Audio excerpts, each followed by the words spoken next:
Le 23 mars 2006 restera toujours une date qu'Inès de la Fressange n'oubliera jamais.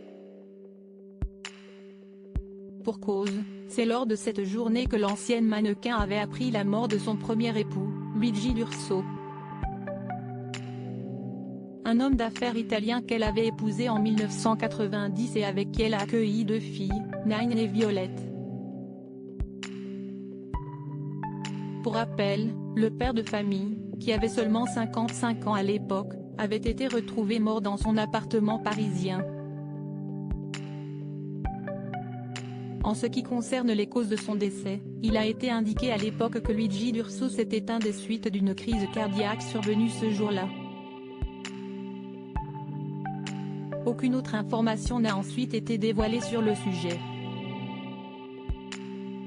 Pourtant, dans son ouvrage intitulé Même le bruit de la nuit a changé, paru le 22 mars dernier aux éditions Flammarion, Violette D'Urso a fait d'amples révélations sur son père, grâce à une enquête poussée. Elle y révèle notamment que l'homme d'affaires avait une forte dépendance pour les drogues mais aussi pour l'alcool.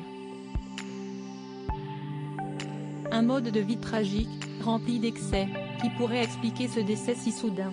Supérieure à Inès de la Fressange, sa fille Nine D'Urso lui ressemble comme 2 gouttes d'eau. Inès de la Fressange, comment a-t-elle rencontré son compagnon actuel? Lors d'un entretien accordé à Paris Match en 2009, Inès de la Fressange avait évoqué non seulement son deuil mais également avoir retrouvé l'amour avec Denis Oliven. Un homme qu'elle avait rencontré par le plus grand des hasards.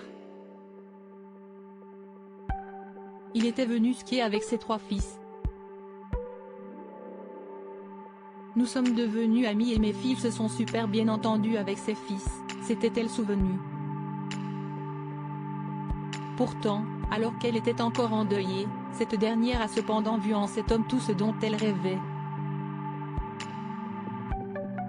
Un mec intelligent, cultivé, drôle et qui, en plus, aime ma progéniture, avait-elle signalé.